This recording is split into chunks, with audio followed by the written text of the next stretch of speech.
दोस्तों, जब उधार पैसे वसूलने की बात आती है तो सबसे पहले लोगों का ध्यान चेक की तरफ जाता है कि चेक बाउंस का केस है क्या। लेकिन ऐसा जरूरी नहीं है कि हर मामले में चेक बाउंस का ही मामला हो, क्योंकि कई बार हम दूसरों की मदद कर देते हैं और उसके बाद वो हमारा पैसा नहीं लौटाते। ये जरूरी नहीं है कि हमने उनसे सिक्योरिटी चेक ही ले रखा हो। तो दोस्तों, आज के इस वीडियो में आपसे यही बताने वाला हूं कि किस तरीके से और क्या तरीका है, कैसे अपने पैसे को रिकवर किया जा सकता है, क्या है पूरा प्रोसेस। तो दोस्तों, मैं आपका दोस्त फरहान, तो चलिए शुरू करते हैं। दोस्तों, जब भी किसी को पैसा देने की बात आती है तो सबसे पहली बात तो ये ध्यान में रखनी चाहिए कि अगर किसी को पैसा दिया जा रहा है तो उसका कोई ना कोई एविडेंस, कोई ना कोई ऐसा कागज हमारे पास होना जरूरी है जिसपे हमें ये मालूम चल सके, जिसपे कोर्ट में अगर हम जाते हैं या कोई कानूनी कार्रवाई करते हैं तो उस प्रूफ को वहां पर सबमिट किया जा सके, जिसपे ये लिखा हुआ हो कि अगले आदमी ने पैसे को लिया है, उसने एडमिट किया हो। जैसे कि आपने अगर किसी को पैसा दे रहे हैं तो आप उसे सिक्योरिटी चेक भी ले सकते हैं। सिक्योरिटी चेक अगर नहीं ले रहे हैं तो आप प्रोमिसरी नोट भी उससे साइन करवा सकते हैं, या कॉन्ट्रैक्ट अगर है तो कॉन्ट्रैक्ट की कॉपी भी आपके पास होगी, या अगर कोई एग्रीमेंट हुआ है तो इस तरह का अगर कुछ लिखित एविडेंस है तो ये मच बेटर होता है। खैर, अब इसके लिए प्रोसीजर क्या है। प्रोसीजर देखिए ये है कि सिविल प्रोसीजर कोड के ऑर्डर 37 जो कि civil summary suit for recovery of money के बारे में बताता है। इसमें यह है कि अगर आपने किसी को पैसा दिया है और उससे आप वसूलना चाहते हैं और चेक नहीं ले रखा है तो जाहिर सी बात है निगोशिएबल इंस्ट्रूमेंट एक्ट तो नहीं लगेगा, क्योंकि चेक नहीं लिया है। अब आपने उससे कोई और पेपर साइन करा रखा है जिसमें उसने ये बात एडमिट की है कि आपसे उसने पैसा लिया हुआ है। अब आप क्या करेंगे कि आप सबसे पहले उस व्यक्ति को एक वकील के माध्यम से नोटिस जारी करेंगे। नोटिस में आप ये लीगल नोटिस होगा, उसमें आप ये लिखेंगे कि भाई 15 दिन के लिए ये नोटिस आप जारी करेंगे कि 15 दिनों के अंदर ये पैसा हमको आप लौटा दीजिए, नहीं तो हम आपके ऊपर विधिक कार्रवाई करेंगे। ये वकील से आप जब जाकर के मिलेंगे तो वो आपको पूरा गाइड करेगा और वो आपका नोटिस भी तैयार करके भेजेगा। अब नोटिस जारी होने के 15 दिन बाद आप लायबल हो जाते हैं। अगर उसने आपको पैसा नहीं लौटाया तो आप लायबल हो जाते हैं कि आप summary suit for the recovery of money under order 37 of civil procedure code आप फाइल कर सकते हैं। अब इसके लिए क्या होगा, एक वाद पत्र तैयार होता है। प्लेंटिव जो होता है, जो वादी होता है, वो अपना वाद दाखिल कर सकता है, ये सिविल कोर्ट में दाखिल होगा। अब वो होगा ऑर्डर 37 के अंतर्गत, जिसमें उस पूरा प्रक्रिया बताई गई है। इसमें होगा क्या, आप पूरी सारी चीजें लिखेंगे और उसमें साथ में एविडेंस भी लगाएंगे और उस वाद पत्र को आप दाखिल करेंगे। तब कोर्ट क्या करेगी, कोर्ट उसको पूरा देखेगी। देखने के बाद जब आपका वाद एक्सेप्ट किया जाएगा तो उसके बाद समन जारी करेगी प्रतिवादी के खिलाफ, यानी जिसके लिए आपने मुकदमा दायर किया उसको समन जारी करेगी। ये समन 10 दिनों के अंदर का होता है कि 10 दिन के अंदर आप फला डेट पे आप आकर के कोर्ट में अपना जवाब दाखिल करें। अगर वो 10 दिनों के अंदर नहीं आता तो कोर्ट क्या है कि वो प्रिज्यूम करती है कि आप सही हो, अगला आदमी नहीं आ रहा, इसका मतलब वो उसने ऐसा किया है। क्योंकि जब कोर्ट समन जारी करती है तो जवाब मांगती है, अगर वो आ जाता है तो वो कोर्ट ये कहेगी कि अपना जवाब दाखिल करिए, आपके ऊपर ये आरोप लगाया गया है, हम क्यों आपके ऊपर एक्शन न लें। आपके लिए ये सबूत है जिसमें बताया गया है कि आपने उधार पैसा ले रखा है, आप नहीं दे रहे, ठीक है। अब आप ये बताइए कि हम आपके ऊपर एक्शन क्यों न लें। तो समन आपके ऊपर गया, अगला बंदा नहीं आया, तो कोर्ट ये प्रिज्यूम करता है कि आपने वाद पत्र दायर किया है, आपने मुकदमा दायर किया, लिहाजा आप सही हैं। ज्यादातर फेवर इसी तरफ जाता है और आपके पास अगर सबूत है तो फिर तो पूरा फेवर है ही है। तो उसमें वो ऑर्डर भी कर सकता है, उसके खिलाफ ऑर्डर जारी कर देगा।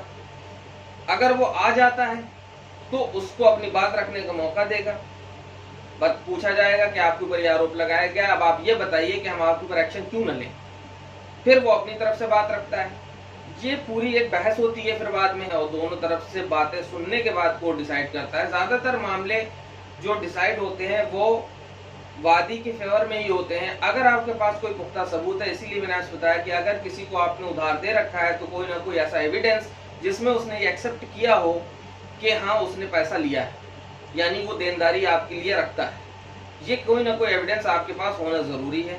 अगर आपके पास कोई ऐसा एविडेंस है तो ये मान लीजिए कि ये आपके फेवर में हो जाएगा, रिकवरी हो जाएगी। लेकिन अब ये ध्यान रखिए कि जब उसमें आप मनी की रिकवरी के लिए फाइल कर रहे हैं तो उसमें कंपनसेशन और इंटरेस्ट भी लगाएं, क्योंकि अगर आपसे मान लीजिए कि कई सालों से मामला लटका हुआ है, आपका पैसा नहीं दे रहा है, तो जाहिर है उस पैसे के आपके पास ना मौजूद होने की वजह से आपके लॉसेस भी हुए होंगे, नुकसान भी हुए होंगे, तो आप उसको भी कंपनसेशन क्लेम करें, वो भी कोर्ट दिलवाएगा आपको। दूसरी चीज, अब समरी सूट क्या है, समरी सूट का मतलब भी समझ लीजिए। सिविल सूट नॉर्मल भी फाइल होते हैं, लेकिन समरी सूट और सीपीसी के ऑर्डर 37 में जो बताया गया, वो समरी सूट का एक फायदा तो ये है कि टाइम बचत हो जाती है इसमें। ये सिविल सूट बाकी सिविल सूट की तरह लेंदी नहीं होता प्रोसेस। समरी का मतलब भी संक्षिप्त है, समरी सूट यानी संक्षिप्त जो है मामला है, इसको संक्षिप्त तौर पे ही निपटाया जाता है, त्वरित प्रक्रिया होती है, जल्दी से जल्दी इसको निपटाया जाता है, तो टाइम की बचत हो जाती है। टाइम की बचत होती है तो पैसे की भी बचत होती है, क्योंकि बार बार कोर्ट कचहरी करने से बच जाता है आदमी। दूसरी चीज, प्रतिवादी जो है, बहुत से सिविल केसेस में आपने देखा होगा सालों चलते रहते हैं केसेस। उसकी वजह ये होती कभी नहीं आ रहे हैं, कभी एप्लीकेशन चली आ रही है, तो इस तरीके से करके लटकाते रहते हैं, साल दर साल, 2 4 5 साल और लटका देंगे। तो इस चीज से बचाता है आपको। अगर डिफेंडेंट है, डिफेंडेंट के नजरिए के लिए अगर सोचा जाए तो डिफेंडेंट के लिए ये केस जो है ये उसके लिए प्रॉब्लम खड़ी करता है, यानी प्रतिवादी के ऊपर, क्योंकि समरी ट्रायल है, समरी सूट है, तो वो हर चीज उसको तुरंत चाहिए। वो एक ही बार में सम्मन में आपको बुलाएगा, नहीं तो ऑर्डर पास कर देगा। सम्मन में अगर आप आ जाते हैं तो तुरंत आपसे लिखित कथन जिसे बोला जाता है, लिखित जवाब मांगेगा। अगर आप दे देते फिर उसके आधार पर दोनों चीजों को समझा जाएगा, उसके बाद जो भी ऑर्डर होगा वो होगा। बहरहाल ये जल्दी होता है, तो लटकाया नहीं जा सकता, टाइम भी बचत हो जाती है, पैसे की भी थोड़ी बचत हो जाती है। अगर आप किसी को उधार दे रहे हैं तो आप कोई भी सिक्योरिटी चेक ले सकते हैं, बहुत अच्छी बात है। अगर सिक्योरिटी चेक ले लेंगे तो आपके लिए नेगोशिएबल इंस्ट्रूमेंट एक्ट के भी रास्ते खुले, ठीक है। उसके अलावा प्रोमिसरी नोट हो गया, या कोई एग्रीमेंट या कोई कॉन्ट्रैक्ट, कोई भी ऐसी चीज जिसमें ये क्लियर कट हो कि हाँ उसने एडमिट किया है कि हाँ वो देनदारी रखता है। उसके अलावा अब कितनी समय सीमा के अंदर फाइल कर सकते हैं, तो इसके लिए लिमिटेशन एक्ट के अंदर जो इसमें समय सीमा बताई है तो वो 3 साल की बताई है। अब 3 साल कब से? जब से आपने पैसा उसको दिया तब से नहीं, जब से उसने पैसा देने से इनकार किया या आपको ऐसा लगा कि अब वो पैसा नहीं देगा। सपोज कीजिए कोई एग्रीमेंट हुआ कि आप मुझे 1 लाख रुपए दे दो और फला तारीख को, यानी 6 महीने बाद की फला तारीख फला महीने में मैं ये पैसा लौटा दूंगा। अब वो महीना निकल जाता है डेट, तो कॉज ऑफ एक्शन अराइज हो गया, तो उस डेट से अगले 3 साल तक का समय सीमा शुरू होगी। कोई लिखित आपके पास पेपर अगर ऐसा नहीं है, आपसे उससे चर्चा हो रही है व्हाट्सएप पे या किसी भी चीज से, क्योंकि इलेक्ट्रॉनिक एविडेंस भी एक्सेप्टेबल है, तो अगर आपसे ऐसी कोई चर्चा हो रही है तो उसमें अगर वो डिनाई करता है कि नहीं मैं पैसे नहीं दूंगा, जो उखाड़ते बने उखाड़ लो या जो करते बने तुमसे कर लो, तो वहां से कॉज ऑफ एक्शन अराइज हो गया। जब तक वो कह रहा है हाँ मैं दे दूंगा, ठीक है, जब उसने कहा नहीं देना मुझे, या आपको ऐसा महसूस हुआ कि अब ये पैसा नहीं देगा सॉरी, तो वहां से कॉज ऑफ एक्शन अराइज होता है। तो कॉज ऑफ एक्शन की जो जब अराइज होगा उसके बाद से 3 साल, ये नहीं कि आपने आज पैसा दिया तो आज से 3 साल काउंट होगा। बहुत से मेरे पास ऐसे सवाल आते हैं जिसमें लोग ये पूछते हैं कि वो तो मुझे तो 4 साल हो गए, मुझे तो 5 साल हो गए, अब कैसे क्या होगा? तो 3 साल की समय सीमा है। अच्छा, ऐसा भी नहीं है कि उसके बाद होगा ही नहीं।